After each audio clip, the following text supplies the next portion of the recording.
Atenção aos mínimos detalhes e antecipação de problemas é o que faz uma empresa crescer e chegar a um resultado de excelência. Quais são os gatilhos para a pessoa lembrar que ela precisa fazer uma boa experiência para o cliente? Então a jornada do cliente começa muito antes dele sair de casa para ir até o estabelecimento.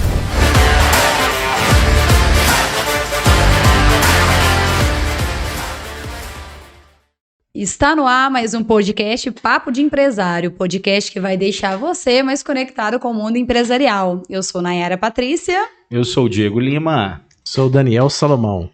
Muito bom! Então hoje a gente está aqui, com o nosso convidado, Daniel Salomão. Especialíssimo. Especialista em experiência positiva do cliente, empresário, consultor, dono da empresa Especializa Consultoria. Veio falar desse assunto super importante pra gente, É uma honra recebê-lo aqui com a gente. Seja bem-vindo, Daniel. Seja bem-vindo, meu querido. E aí, vamos falar então desse assunto que interessa tantos empresários, tantas pessoas, Todos os proprietários do negócio, sem dúvida nenhuma, pensam em como fazer a experiência do cliente ficar positiva. Mas e aí, qual que é o seu desafio aí do dia a dia, Daniel? Conta pra gente um pouco. Os desafios, na verdade, pessoal, eles são inúmeros. Mas ao longo do tempo a gente vai entendendo que atenção aos mínimos detalhes e antecipação de problemas é o que faz uma empresa crescer e chegar a um resultado de excelência. Ok. E aí, no dia a dia, o que você tem deparado com, como você trabalha como consultor e faz esse trabalho nas empresas, quais são os principais gargalos que às vezes você encontra? É no time, é no dono, aonde está ali o X da questão que você precisa trabalhar. Perfeito. Dentro desse contexto? Hoje o meu trabalho ele envolve muito também identificar o grau de maturidade do gestor, do gerente, da liderança, ou seja, para poder entender realmente se eles estão aptos a prestar um atendimento de excelência, personalizado, humanizado e que gera encantamento e fidelização. Então, um grande desafio que existe hoje é ter um trabalho em conjunto com parceiros para a gente desenvolver pessoas e chegar no atendimento de excelência. Por quê? Se esse gestor está bem alinhado com o dia a dia do atendimento da empresa, o resultado ele vem por si só. E muitas vezes o colaborador ele não está desenvolvido porque o dono ainda não está desenvolvido o suficiente. A cultura tem que vir do dono, Ou seja, tem que estar na cultura, tem que começar a criar uma cultura de foco no cliente, experiência do cliente, enfim. Tem que estar com esse olhar mais voltado como cliente, Como que eu gostaria de ser tratado, talvez por aí.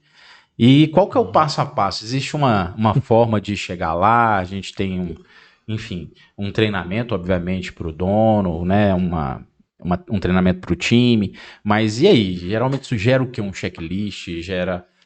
Quais são os gatilhos para a pessoa lembrar que ela precisa fazer uma boa experiência para o cliente, digamos? Antes de mais nada, é preciso você fazer um diagnóstico bem apurado e entender qual que é o gargalo no atendimento. Okay. Um exemplo bem clássico que eu vejo na maioria das empresas que tem atendimento tanto presencial como por telefone. WhatsApp e atendimento. Como falar, como olhar para o cliente, como receber. Cliente entrou na recepção, como que você vai direcionar o seu olhar para ele até ele chegar no momento de ser atendido. Então, esse mínimo detalhe que gera aquele ponto que eu falei de antecipação de problemas. Então, para hoje a pessoa pensar assim, vamos fazer um trabalho de experiência positiva para chegar no resultado de excelência, é importante se questionar se está tendo visão do cliente, não só visão no cliente. Okay. Do cliente, a visão que o cliente espera do negócio. Então, muito importante, além disso, saber se hoje existe uma pesquisa de experiência. Já deve ter ouvido falar pesquisa de satisfação, Claro. É um dos índices dentro da pesquisa de experiência. Então, o primeiro ponto... Sim. Fala um pouco mais sobre essa pesquisa de experiência aí pra gente. Perfeito. Essa pesquisa ela é transformadora para o negócio. É um dos primeiros pontos, porque está alinhado com as métricas de experiência. Vamos pegar lá, tempo de atendimento de espera presencial por telefone, a possibilidade de resolver um problema no primeiro chamado.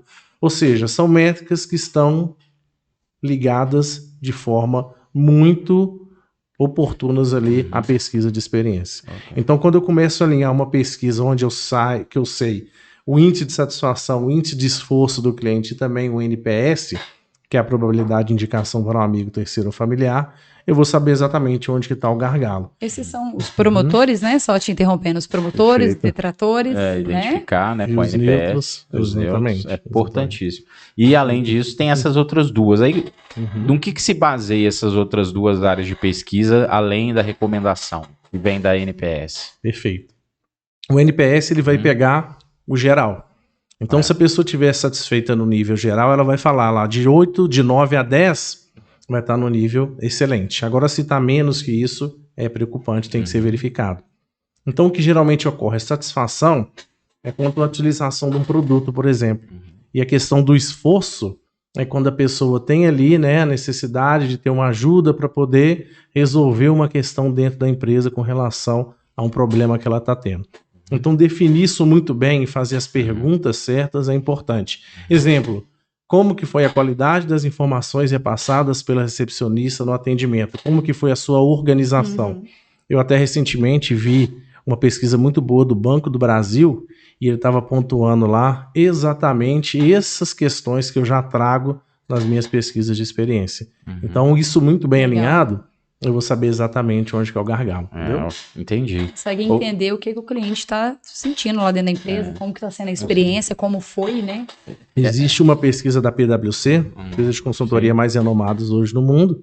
O que ela fala? Hoje existe uma diferença muito grande entre a expectativa e o que as empresas entregam. Então, quando a gente começa a alinhar essas questões, o que vai acontecer? Vai diminuir esse abismo que existe entre o cliente e a empresa e a gente vai ter um melhor resultado. E é interessante esse ponto porque existe uma expectativa do cliente e existe a expectativa de entrega da empresa, né? Ou seja, às vezes a autodireção, o dono, acredita que está entregando legal, porque ele treinou uma vez, né? Ele entregou uma vez, treinou a turma e aí, ok, acha que, não, minha entrega, meu produto é maravilhoso, né? Só que ele esquece de fazer essa recorrência, essa pesquisa recorrente, né? Ter esse olhar do cliente no olhar da empresa, né? Ou seja, que faria todo sentido, que aí você diminui esse gap, né? Ou seja, você começa a se posicionar para realmente tentar trazer o que o cliente está desejando, né? Então, eu acho que esse aí é o maior desafio, porque a gente encontra na consultoria, né, de uma forma geral, muito esse sentimento, que, pô, já tô dando demais, eu já tô entregando muito, né? Mas sem ter o olhar do cliente. Seu cliente, será que ele percebe que você tá com todo... tá com toda essa entrega? É isso que ele espera? Empresas de software, eu acho que tem isso mais no sangue, não tem? SaaS de uma forma geral? Perfeito, mas eu quero pegar um ponto aí dentro da sua fala que eu achei importantíssimo alinhar na metodologia Disney. Ok. Você falou sobre a questão de que o dono, o gestor da empresa espera de entrega, faz às vezes um treinamento e acha que aquilo vai resolver. A Disney, ela está formando a estrutura de experiência do cliente há mais de 50 anos. Então, quando você pega a Disney, ela bate em quê? Reforço ao longo do tempo, treinamento e orientação. Então, ela tem esses pilares para poder fazer com que essa cultura ela seja propagada e se tem uma metodologia de aprendizado e também de verificação de indicadores dentro da empresa. Então, quando eu falo desse ponto de treinamento, tem empresas que me contratam para fazer um treinamento, eu tenho esse serviço, a solução. Mas o que dá mais certo é um trabalho de consultoria, claro, com tempo programado de início e fim, mas que tem ali um reforço ao longo do tempo das atividades. Um acompanhamento. Porque muitas das vezes o dono não tem esse tempo de acompanhar lá na ponta, né?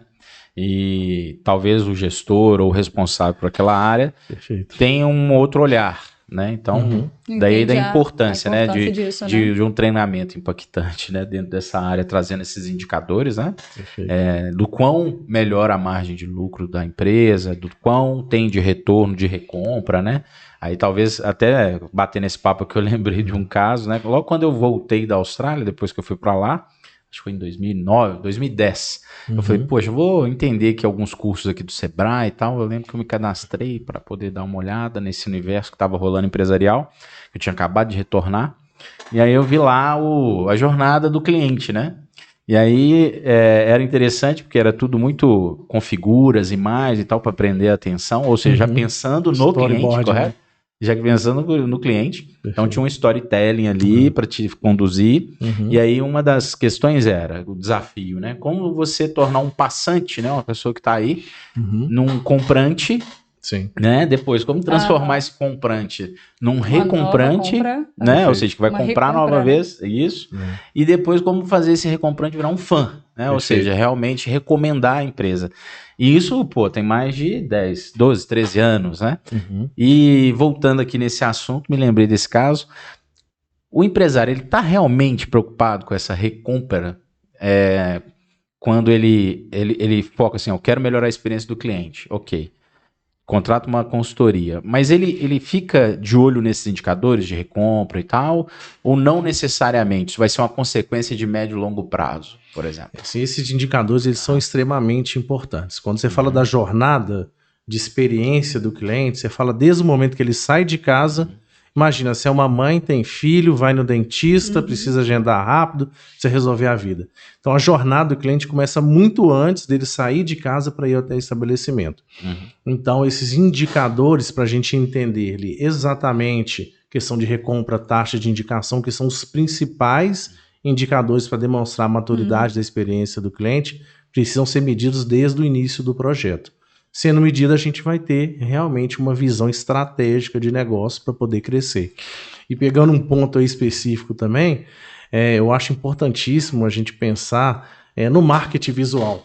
Então, tem empresas que eu tenho um alinhamento, né, dos produtos, do layout de cima para baixo, produto premium para da esquerda para a direita, ou seja, tudo faz sentido na hora que a pessoa está passando na frente, está olhando na rede social, tudo comunica com o cliente, para que a gente torne ali uma pessoa, né, um lead, depois um prospect, depois dentro do que você está dizendo aí, falando, né, sobre a experiência positiva do cliente, foi desde quando a pessoa sai de casa, ela já está tendo uma experiência até chegar à empresa, né para usufruir do produto ou serviço. Perfeito. Às vezes os empresários acham que a experiência positiva do cliente tem que ser algo muito incrível, né? E não é muito bem assim, né? Não é, na verdade, tem que ser extraordinário. Exato, tem que ter ou seja, tem que falar assim, cara, é um prêmio. Isso, né? Exato. E não necessariamente esse caminho, correto? Faço o básico bem feito, mas de uma forma única e incrível. Ok. É exatamente isso que a gente tem. A gente chega lá fora, às vezes o pessoal pensa, né? Tá tudo excelente lá fora, que maravilhoso. Não, é só o básico sendo bem feito. Sim. Mas vamos lá, essa questão, isso é um desafio de, às vezes no primeiro contato que você tem com uma pessoa que quer implantar, que está animado com a ideia, mas às vezes ele está com um recurso limitado para o projeto, né? Ele vem com esse tipo de argumento, porque isso a gente fez uma pesquisa interna nossa lá com as empresas, de como melhorar a pesquisa, né, a satisfação do cliente. O cara, não, mas tem que investir assim, tem que comprar alguma coisa, tem que dar um brinde. Isso. Enfim. Existe essa preocupação também? Ou como é que caminha isso quando você está no dia a dia? Hoje, dentro do meu planejamento de experiência positiva, eu tenho um alinhamento muito grande do que é feito. E assim, desde o início do projeto, eu explico ali exatamente o que vai gastar, o que é necessário e tudo mais, mas um programa de experiência, na verdade, você entregar uma boa experiência no dia a dia, ela passa por uma organização.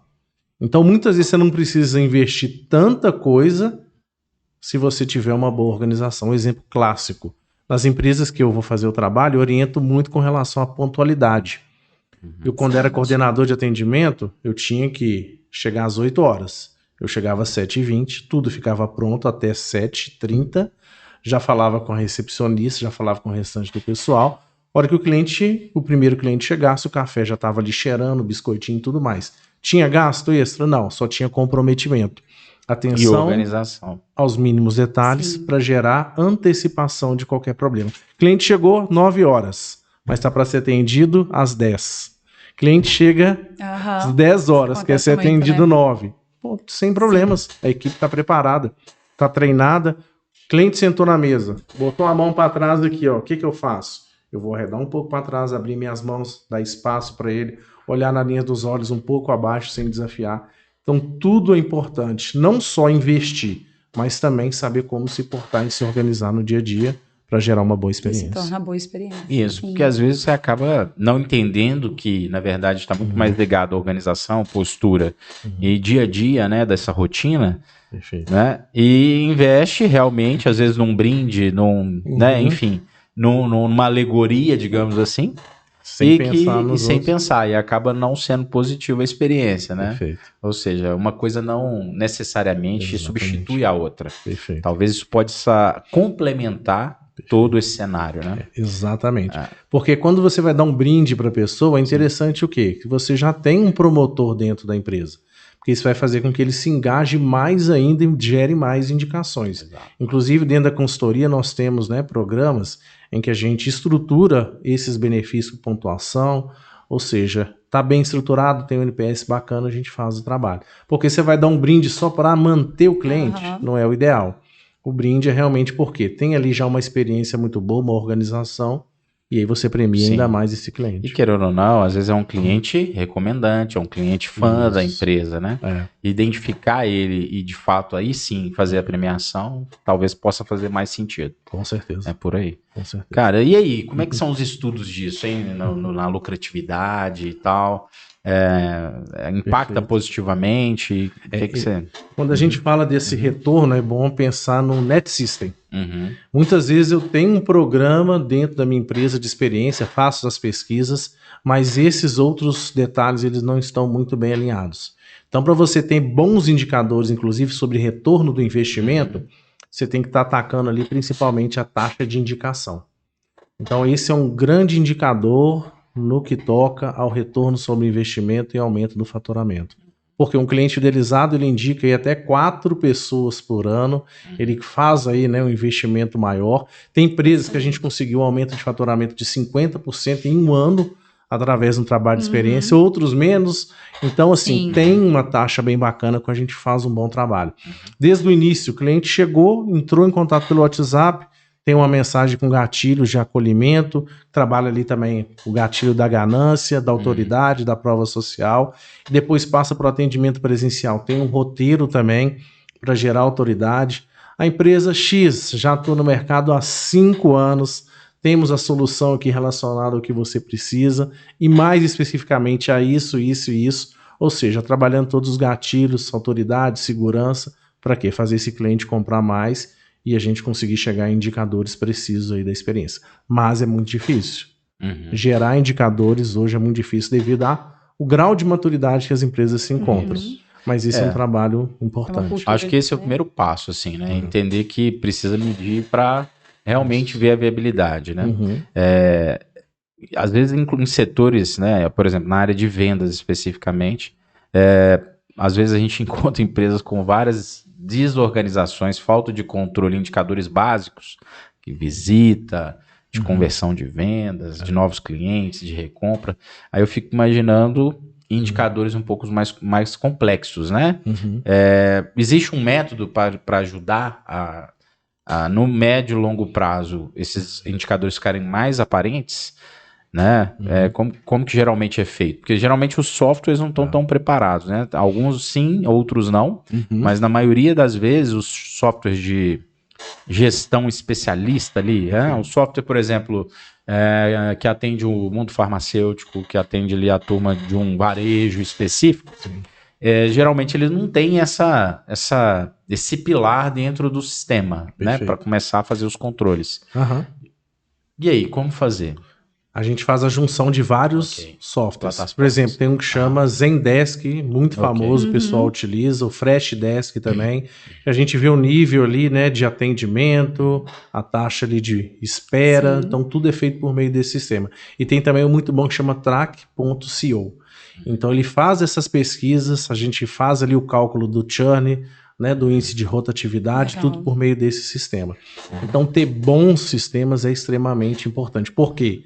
Fazer isso por planilha é praticamente impossível. Né? Agora, quando você tem bons sistemas, você começa a alinhar melhor e também chegar no indicador mais preciso. E como que está o nível de automação disso, cara? Porque, vamos lá, o grande desafio não é, às vezes, ter o software, né? Sim. É fazer o bom uso dele.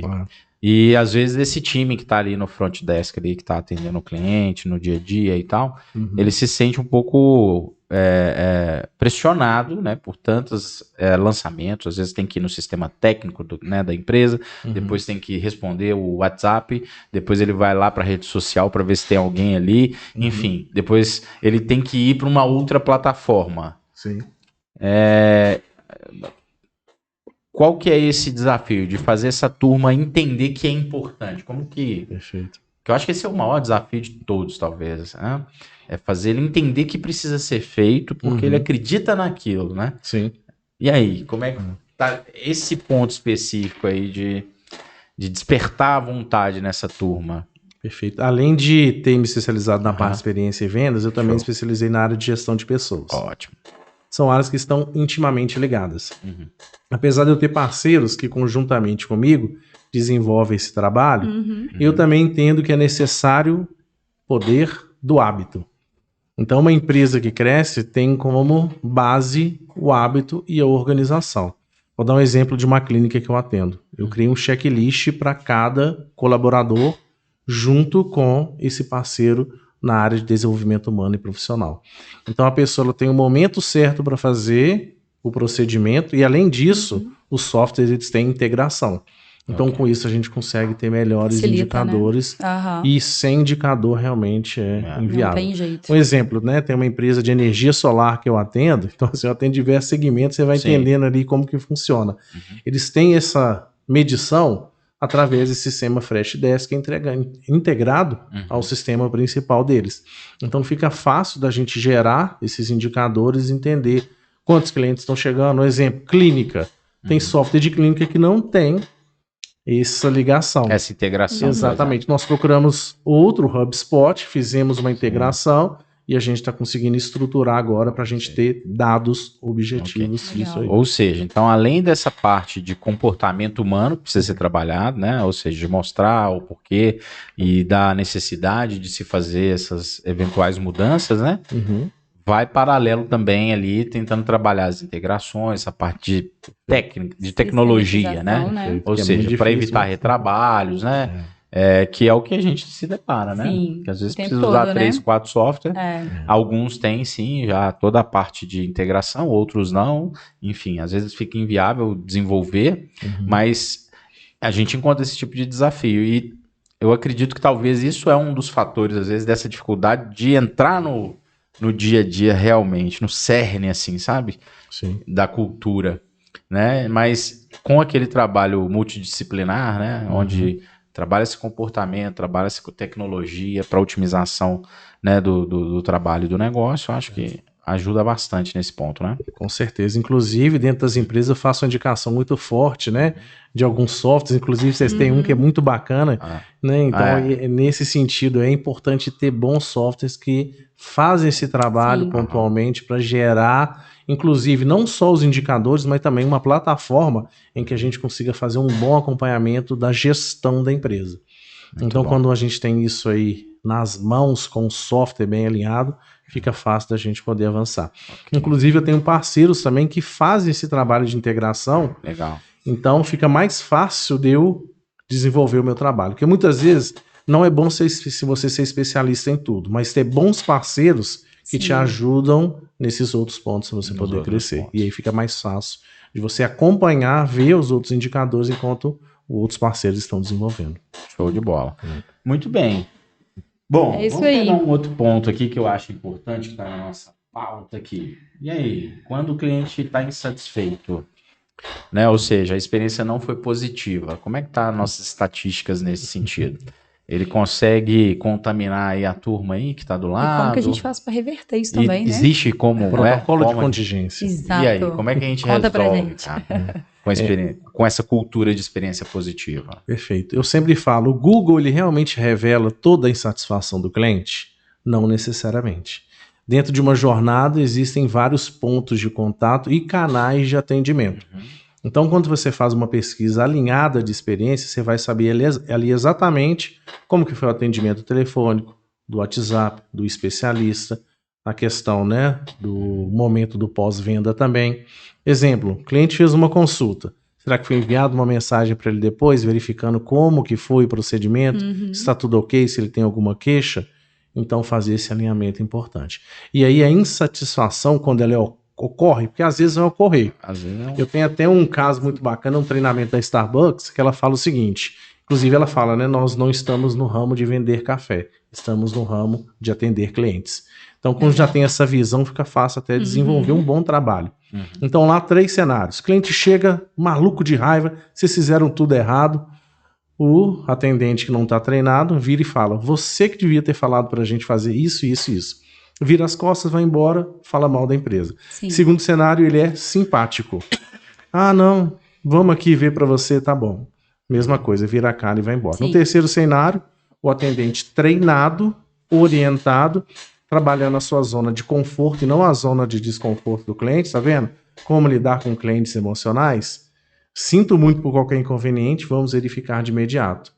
Desarma com elegância, resolve o problema, é proativo e resolve, e o cliente fica satisfeito. Então, saber atender é muito importante, como lidar com o cliente emocional e também ter protocolo de contingência. Exemplo, teve uma avaliação no Google Negócios. Vamos identificar quem atendeu, vamos verificar o ocorrido, se realmente faz sentido ou não. Ou seja, vamos entender tudo o que aconteceu naquela situação e depois vamos entrar em contato com o cliente, se viável, e dar um feedback com relação àquela situação. Então tem que treinar a pessoa, tem que ter o roteiro, tem que ter orientação, por quê? Independente, às vezes, se não é problema da empresa, se ocorreu alguma coisa que o cliente ficou emocional, não por culpa da empresa, que às vezes pode ocorrer também, mas se não ocorreu por culpa da empresa, tem que saber lidar com esse cliente, também lidar com essa insatisfação. Você citou algo aí interessantíssimo, que é as plataformas de avaliação, né? Ou seja, o Google hoje é muito utilizado, a gente tem várias para cada segmento, né? Tem o TripAdvisor, enfim, tem vários aí, mas Reclame Aqui, por exemplo, que eu acho que é o comum a todas as empresas, serviço, produto, enfim, né? E aí, é um desafio trabalhar no Reclame Aqui, né? Porque às vezes ele não está respondendo nem o Google, nem às vezes um cliente que chamou no WhatsApp para querer comprar. Imagina responder um cliente que reclamou, né? Como que tá essa percepção do empresário, né? E se às vezes é só quando ele tem essa dor que ele vai tomar uma atitude, né? Como que tá hoje esse mercado quando a gente olha para o Reclame Aqui, por exemplo? Perfeito. Como é que os empresários têm lidado com isso e pensado de forma diferente para reverter a situação? Eu vejo que muito hoje em dia é quando acontece. Não tem uma estrutura para poder ter um protocolo, uma contingência, caso de ocorrer alguma situação dessa natureza. Então está mais no modo reativo, ou seja, não se estrutura ali uma organização para que passe, não, na verdade nem aconteça, né, essa situação. Então quando acontecer, tem que ter um protocolo para isso. Mas geralmente, infelizmente, o que está mudando ao longo do tempo, porque o empresário brasileiro está vendo a necessidade, é uma coisa, pode dizer assim, até um pouco recente para a maioria dos empresários aqui no Brasil. Então agora que eles estão se habituando com os processos de experiência do cliente, entendendo a importância disso, e com base nessa importância, nessa outra visão de atendimento, essa estrutura está mudando, eles estão mais, né, propícios a aceitar esse processo dentro da empresa. Mas ainda esbarra muito nessa questão, a maturidade com relação a um projeto de experiência que é hoje, sem sombra de dúvidas, um dos principais pontos. Por quê? A experiência ela vai envolver praticamente tudo.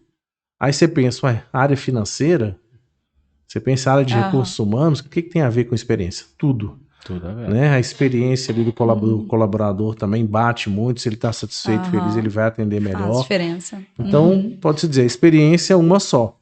E a gente vai sendo de forma didática e dinâmica, criando ali processos para poder resolver e chegar no melhor resultado.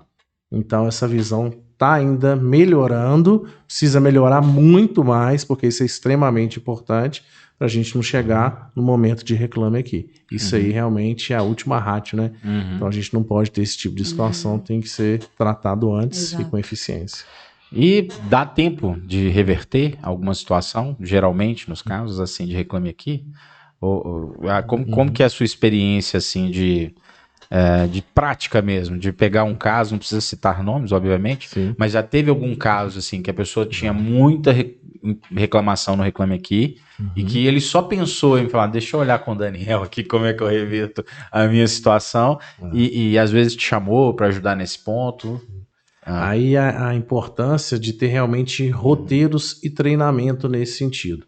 Porque você vai responder uma pessoa que está emocional, que você não foi proativo, que você não entendeu o caso dela, que você não verificou no sistema, que você não viu com o colaborador ou os colaboradores responsáveis que fizeram o atendimento, o que realmente está acontecendo. Vou dar um exemplo. Tem uma clínica que eu atendo que estava com esse problema, hoje não tem. Já não tem. Inclusive, nós estamos uma escalada muito grande, inclusive no Google Negócios, onde saímos lá de 3.5, hoje está 4.5. Só não está 5.0 ainda, porque no passado teve muita avaliação negativa. E com base nisso, até você chegar no 5.0, pela média, é muito difícil. Só que, desde o início do projeto, a gente avançou muito. Acho que recentemente a gente conseguiu 60 avaliações positivas no período aí de 2 meses. Ou seja, é muita coisa. Já mudou totalmente a cultura, né? A cultura. E tem um treinamento que eu faço que eu ensino como dar uma resposta de excelência, os 10 passos. Bate justamente nisso. Se eu vou responder, eu vou ser proativo para poder resolver e com uma linguagem correta, adequada, com postura, é isso mesmo, até na resposta, para a gente ter um resultado muito bom com relação à satisfação do cliente e à resolução do problema. Muito bom. Ótimo. Vamos deixar umas dicas aí para você, empresário que está nos assistindo agora, né? Vamos deixar algumas dicas aí, Daniel, para essa turma. Quer começar amanhã. E aí, o que esse cara tem que fazer? Cuidar da experiência do cliente dele. Eu tô sozinho, mas eu quero tirar uma parte do meu tempo aqui, que é precioso, inclusive, para me dedicar nisso. Não tô pensando ainda em consultoria, tô pensando em fazer sozinho, né? Que, ok, é um caminho árduo, vai conseguir. Qual é o primeiro olhar aí que ele precisa ter? A primeira dica é seguir o meu canal, Especializa Experiência, no YouTube e o Instagram também, @Especializa. Lá eu dou várias dicas. Então, assim, eu faço várias mentorias ensinando sobre a parte de experiência. Desde o início, onde você começa a pensar na jornada do cliente, até a criação de roteiros e também o atendimento tanto presencial e como telefônico. Uma coisa, assim, que é uma dica muito valiosa. Perguntas versus respostas. Exemplo, o WhatsApp, ele é um matador de eficiência no dia a dia da empresa. A pessoa fica respondendo, fica presa naquela situação, celular não tem tela, né? Hoje o WhatsApp você consegue replicar nas telas, você consegue ser muito eficiente. Só que a pessoa perde tempo digitando. Então a gente cria dentro desse trabalho os roteiros de atendimento. Isso qualquer pessoa pode fazer. Pode ir lá verificar qual que é a recorrência da mensagem que o cliente tem e depois cadastrar mensagens rápidas no WhatsApp. Isso vai acelerar, assim, de forma muito grande. Exatamente. E além disso, vai padronizar. A Disney é mestre nisso, em padronizar. Por quê? Régua de relacionamento. Todo atendimento tem que ser de excelência, mas sempre no mesmo padrão e não pode oscilar. E ocorre esse problema de oscilação. Então... Ok, e querendo ou não, geralmente as respostas são muito previsíveis, né? A questão é que às vezes você vai ter diferentes abordagens, mas até as diferentes abordagens, se realmente você parar para entender, né, o seu negócio, você vai conseguir prever isso. Né? Ou seja, esse exercício vai ser bem interessante, né? De você já prever os possíveis caminhos que o cliente pode percorrer e já definir alguns possíveis caminhos para ele, né? Para conduzi-lo. Uma outra dica muito boa. A gente sabe hoje que se o cliente entra em contato em uma clínica e você tem um roteiro de atendimento via telefone, você converte mais que pelo WhatsApp. Então é uma dica também muito valiosa. Que é válida. Exatamente. Porque se você tem uma estrutura ali de resposta gerando autoridade, prova social, pelo telefone a taxa de conversão é muito maior. É muito maior. Então nas empresas a gente também estrutura reuniões online e também presenciais quando tem alguma complexidade envolvida. Exemplo, empresa de cuidador de idosos. Existe ali uma necessidade de um trabalho bem detalhado por trás. Então, fatiar o fluxo de cadência é importante. Cuidar disso. Ou seja, para ter um atendimento campeão aí, você pode começar tentando entender um pouco melhor o seu cliente, né? Através às vezes até pelo próprio WhatsApp, como está sendo essas conversas, né? como o seu colaborador está se comportando, você pode se assustar ao fazer isso. Né? Você vai perceber que às vezes aquele treinamento que você deu há 3 anos atrás não está sendo utilizado. Né? E entender da importância de rever tudo isso. E repete pra gente, se a pessoa às vezes tentou sozinha, mas ela quer encurtar o caminho, porque você já tem esse caminho para, né, para trilhar junto com ela, com as suas eventuais adaptações. Qual que seria aí o contato para poder te procurar e encurtar esse caminho aí da experiência positiva do cliente? Hoje vocês podem me achar no Instagram, @especializaexperiência, e meu telefone é 31 99208 6846. Show de bola. Vai estar lá também na descrição desse nosso episódio fantástico aqui com o Daniel. Né? A gente tem muito mais assuntos dentro dessa área, né, Daniel? Que a gente poderia ficar aqui a noite toda, mas a gente vai separar um outro para um próximo encontro. Né? Espero que você tenha curtido aqui a nossa mensagem de hoje, de experiência positiva do cliente. Isso aí, segue aí nosso canal, aciona o sininho, compartilha esse vídeo, né, com esse conteúdo incrível. Inscreva-se. Inscreva-se, com certeza. Para ter conteúdo aí como esse, né, com nossos especialistas. Exato. Quer deixar um recado final, meu amigo? Fazer um agradecimento especial a vocês dois, sempre apoiando muito aí o trabalho dos empresários, é muito importante. E a parte de experiência pessoal, não deixem de lado, porque ela faz toda a diferença. Entender ali nos mínimos detalhes como que é a jornada, qual que é o sentimento do cliente em cada etapa, é que vai fazer o seu negócio ter muito sucesso. Então não deixe de pensar na experiência, é tudo. Medir e treinar. Medir e treinar. Acompanhar. É isso aí. Um abraço, até mais, pessoal. Obrigada. Guardamos você. Obrigada, Daniel, tchau, tchau. pela presença. Obrigado. Valeu, Daniel. Até mais.